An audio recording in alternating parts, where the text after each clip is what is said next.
Il existe une vérité que trop peu ont le courage d'admettre, une vérité si inconfortable que nous préférons souvent l'ignorer, prétendre qu'elle n'existe pas.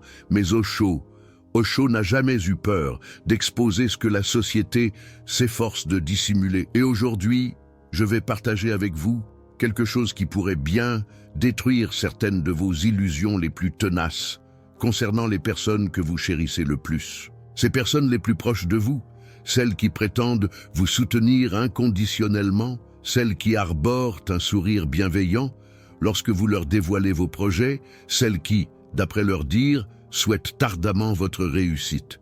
Certaines d'entre elles, peut-être plus que vous ne l'imaginez, nourrissent secrètement l'espoir de vous voir échouer. Je sais que ces mots peuvent blesser. Je sais que votre première réaction sera de nier, de vous insurger. Non, les personnes qui m'aiment me veulent du bien, c'est évident. Mais avant de quitter cette vidéo, accordez-moi la possibilité de vous expliquer une réalité qui transformera radicalement votre perception des relations humaines. Osho nous a enseigné que l'édifice entier de notre société est construit sur les fondations fragiles de la comparaison et de la compétition. Dès l'instant de votre naissance, vous êtes inlassablement comparés. D'abord à vos frères et sœurs, puis à vos camarades d'école, ensuite à vos voisins, à vos cousins, aux amis de vos parents. Cette comparaison, cette compétition ne s'arrête jamais. Et quel est l'impact de cette comparaison incessante? Elle crée une blessure profonde, une blessure de l'inadéquation, un sentiment persistant que vous n'êtes jamais suffisamment, que vous n'êtes jamais assez bon, qu'il y a toujours quelqu'un de meilleur que vous devez constamment faire vos preuves. Maintenant, voici le point crucial. Cette blessure, elle ne réside pas uniquement en vous. Elle est présente chez tous ceux qui vous entourent. Vos parents la portent, vos frères et sœurs, vos amis, vos collègues de travail. C'est une épidémie silencieuse d'inadéquation qui contamine presque chaque être humain ayant grandi dans cette société. Et quand on porte une blessure d'inadéquation, que se passe-t-il lorsque quelqu'un de proche commence à briller? Lorsque quelqu'un de proche commence à connaître le succès? Lorsque quelqu'un de proche semble mener une vie plus épanouissante que la vôtre? Votre blessure est attisée, votre insécurité est activée, et soudain, même si vous aimez cette personne, même si vous souhaitez consciemment son bonheur, une partie de vous ressent quelque chose de différent. Une partie de vous préférerait qu'elle ne soit pas aussi épanouie. Une partie de vous se sentirait secrètement soulagée si elle échouait. Osho qualifiait cela de venin de la comparaison. Il affirmait que l'intégralité de notre éducation est basée sur l'envie et la compétition, que dès notre plus tendre enfance, nous sommes conditionnés à évaluer notre valeur en nous comparant aux autres, et ce conditionnement ne disparaît pas, comme par magie. Lorsque nous atteignons l'âge adulte, il devient plus sophistiqué, plus dissimulé, mais il continue d'opérer dans l'ombre. Et voici une révélation qui va vous choquer davantage. La science a même un nom pour cela, le Schadenfreude. C'est un mot allemand qui désigne le plaisir que l'on éprouve face au malheur d'autrui, et des études récentes démontrent que ce plaisir est bien plus répandu que nous ne voudrions l'admettre. Des études de neurosciences révèlent que lorsque nous voyons quelqu'un que nous envions échouer, notre cerveau active les mêmes zones associées à la récompense et au plaisir. C'est comme si l'échec de l'autre était littéralement une source de satisfaction, ça pour nous. Et le plus troublant, c'est que cela se produit de manière automatique, inconsciente. La personne peut même ne pas réaliser qu'elle éprouve du plaisir face à votre souffrance. Mais attendez, si c'est si courant, si pratiquement tout le monde porte cette blessure, comment identifier ceux qui, réellement, se réjouissent de vos difficultés. Osho nous a laissé des indices précieux. Il a observé des schémas de comportement qui révèlent cette jalousie dissimulée, et je vais partager avec vous les principaux. Dès maintenant, le premier schéma est l'incapacité à célébrer sincèrement. Lorsque vous accomplissez quelque chose d'important, observez qui, parmi votre entourage, se réjouit réellement avec vous. Et quand je dis réellement, je veux dire avec énergie, avec enthousiasme, avec joie véritable. La plupart des gens vous diront « félicitations ». Mais observez s'il y a de la vie dans ces félicitations. Observez si leurs yeux pétillent ou s'ils semblent vides. Observez si la personne change de sujet rapidement ou si elle souhaite en savoir plus. Les personnes qui, secrètement, espèrent votre échec, ont du mal à soutenir la célébration. Elles peuvent prononcer les mots justes, mais l'énergie ne correspond pas.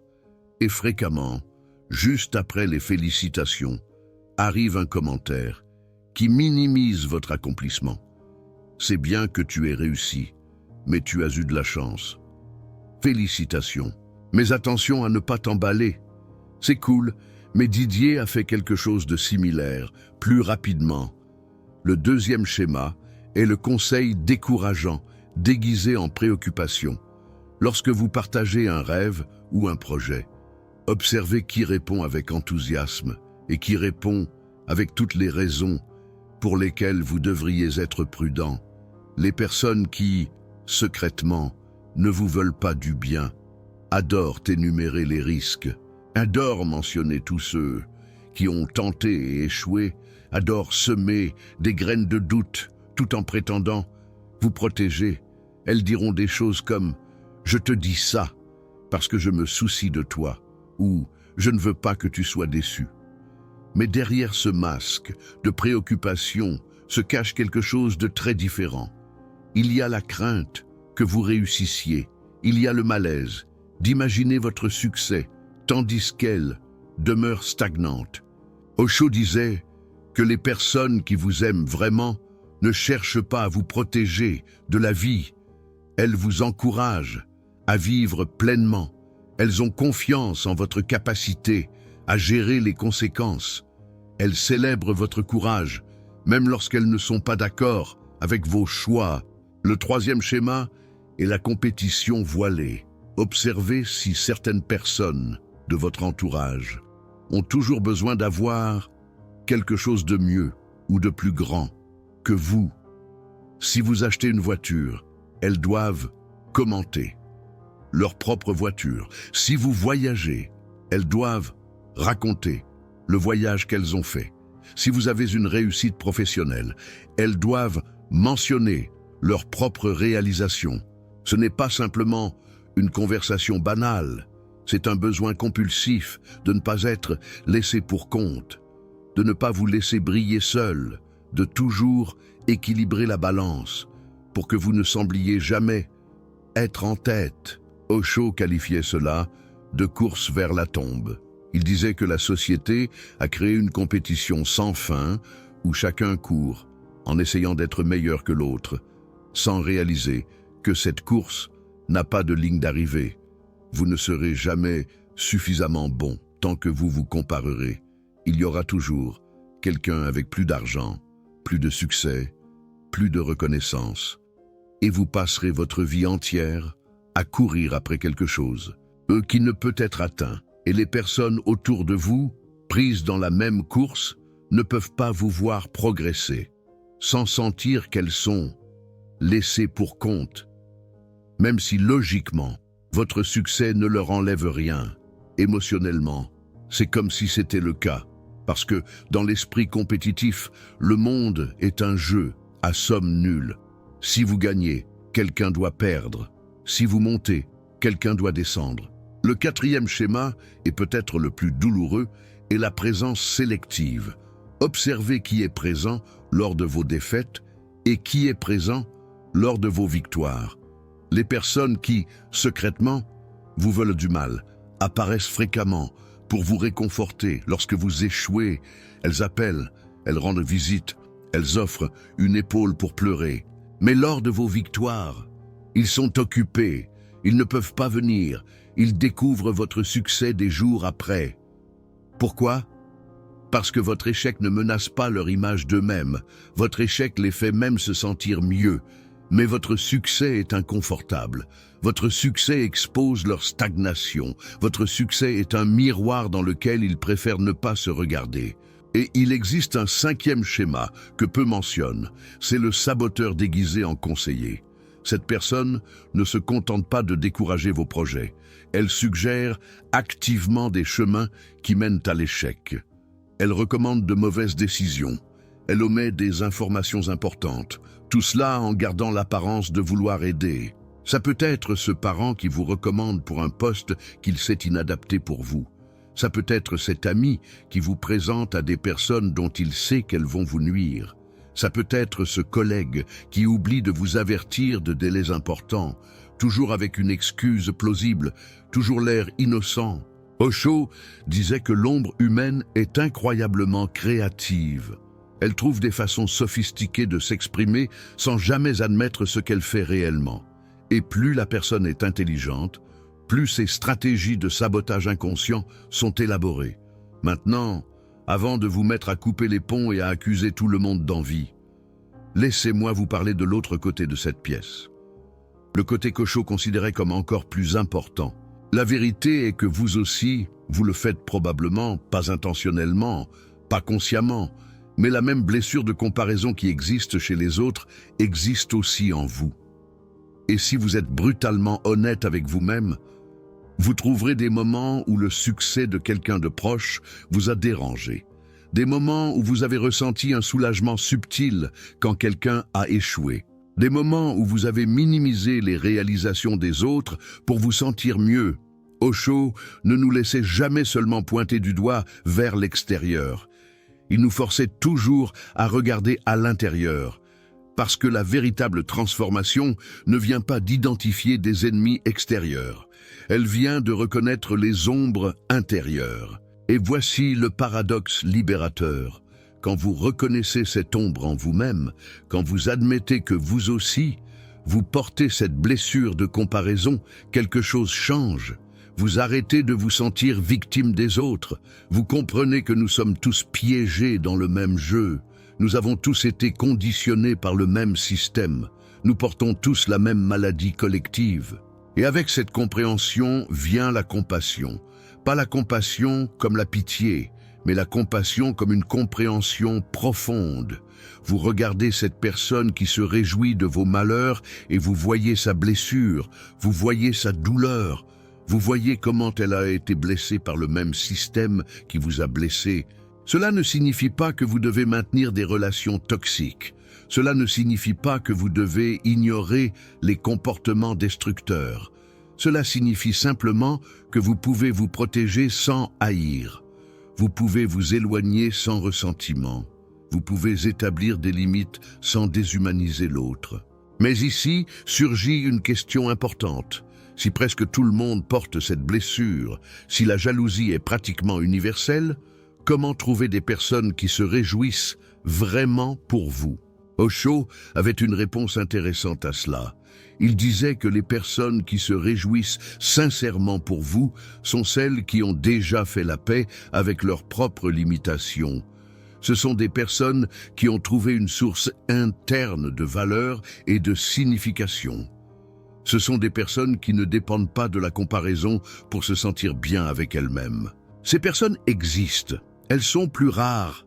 Oui, mais elles existent. Et vous les reconnaissez à une qualité spécifique. Elles vous célèbrent sans avoir besoin de se mentionner elles-mêmes. Elles se réjouissent de vos victoires sans sentir qu'elles ont perdu quelque chose. Elles vous soutiennent sans avoir besoin de crédit ou de reconnaissance. Et voici la partie la plus transformatrice. Plus vous travaillez sur vos propres blessures de comparaison, plus vous attirez ces personnes, plus vous trouvez une valeur interne indépendante de la comparaison, plus vous devenez capable de reconnaître et de valoriser ceux qui font de même. C'est comme s'il existait une fréquence invisible. Les personnes piégées dans la comparaison vibrent à une fréquence. Les personnes libres de la comparaison vibrent à une autre. Et naturellement, chaque fréquence attire sa semblable. Alors comment commencez-vous cette transformation? Comment vous libérez-vous de la prison de la comparaison? Osho offrait plusieurs pratiques, mais je vais partager celles que je considère comme les plus puissantes pour ce thème spécifique. La première pratique est la gratitude radicale, pas la gratitude superficielle du genre « je suis reconnaissant d'être en vie », mais la gratitude spécifique, détaillée, quotidienne, tous les soirs avant de dormir. Listez mentalement 5 choses spécifiques de votre vie pour lesquelles vous êtes reconnaissant. Pas des choses génériques, des choses spécifiques de cette journée, cette conversation, ce moment de silence, ce café, ce rayon de soleil. Pourquoi cela fonctionne-t-il? Parce que la comparaison ne peut exister que là où il y a un focus sur ce qui manque. Quand vous entraînez votre cerveau à remarquer ce que vous avez, le besoin de comparer diminue. Vous n'essayez pas d'être meilleur que quiconque, vous appréciez simplement ce qui est déjà le vôtre.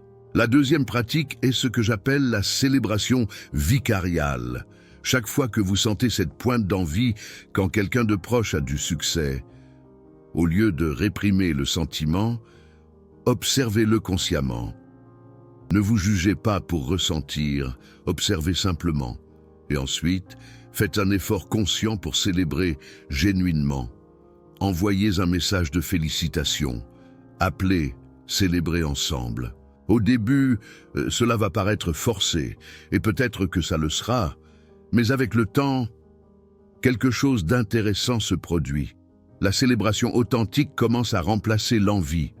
Vous entraînez votre cerveau à associer le succès des autres à des sentiments positifs au lieu d'une menace. La troisième pratique est la plus difficile, mais aussi la plus libératrice. C'est admettre honnêtement quand vous ressentez de l'envie, pas aux autres nécessairement, mais à vous-même.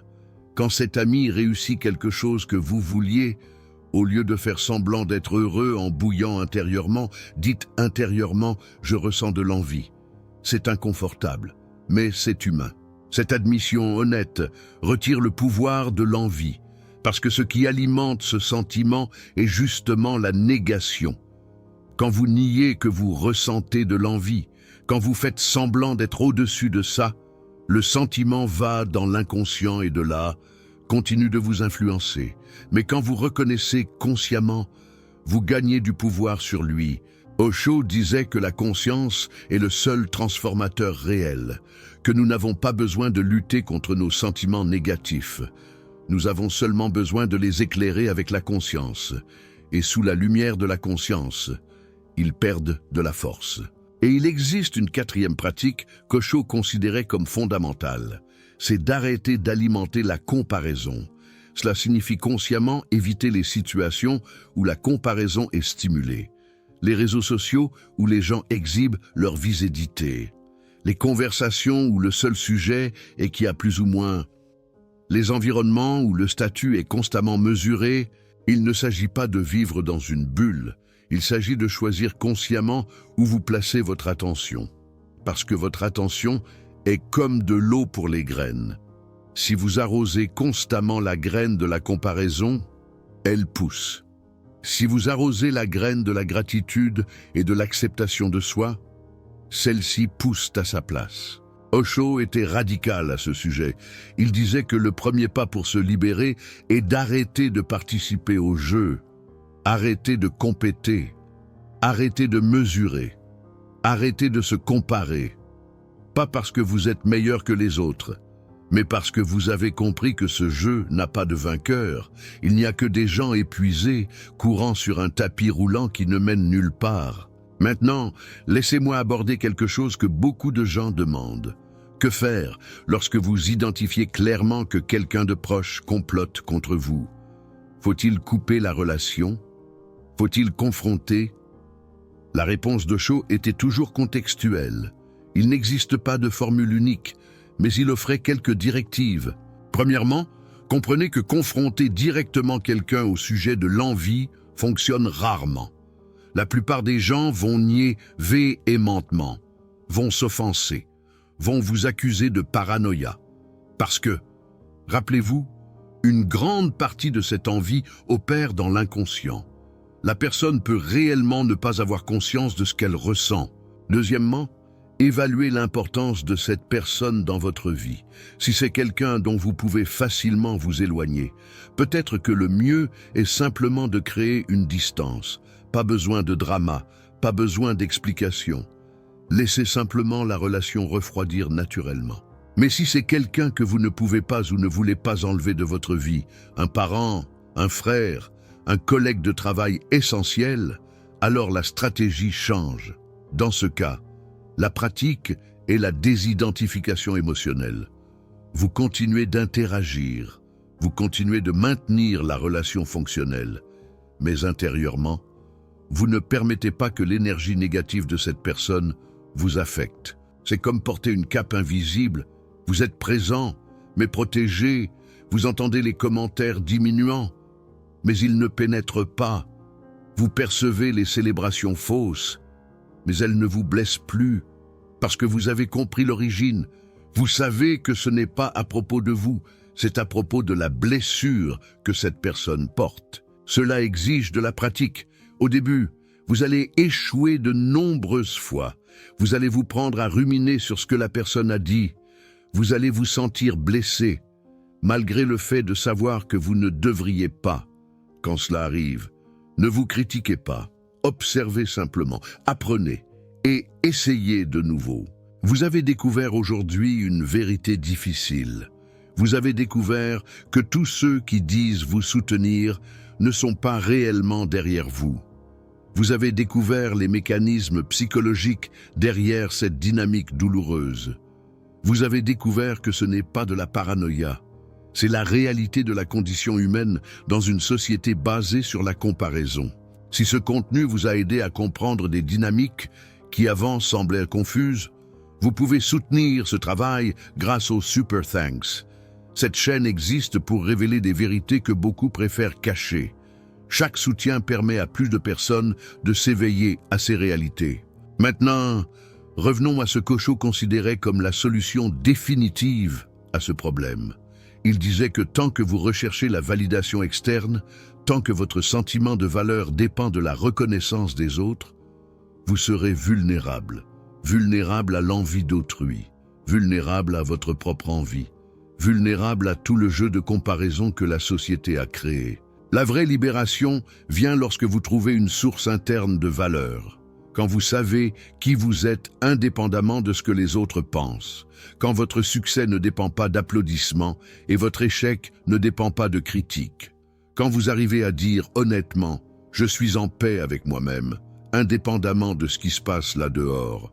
Osho appelait cela « atteindre le centre ». Et il disait que la méditation est le chemin vers ce centre, non pas la méditation comme technique de relaxation, mais la méditation comme pratique de connaissance de soi radicale, comme processus de décortiquer toutes les couches de conditionnement jusqu'à atteindre le noyau qui n'a pas été touché par la société. Quand vous arrivez à ce centre, quelque chose d'extraordinaire arrive. L'envie des autres ne vous atteint simplement plus, non pas parce que vous avez construit des défenses, non pas parce que vous êtes devenu insensible, mais parce qu'il n'y a plus rien là pour être atteint. Ce qu'ils attaquent, c'est la persona, le masque, l'image de soi. Mais vous n'êtes plus cela, vous êtes quelque chose de beaucoup plus profond.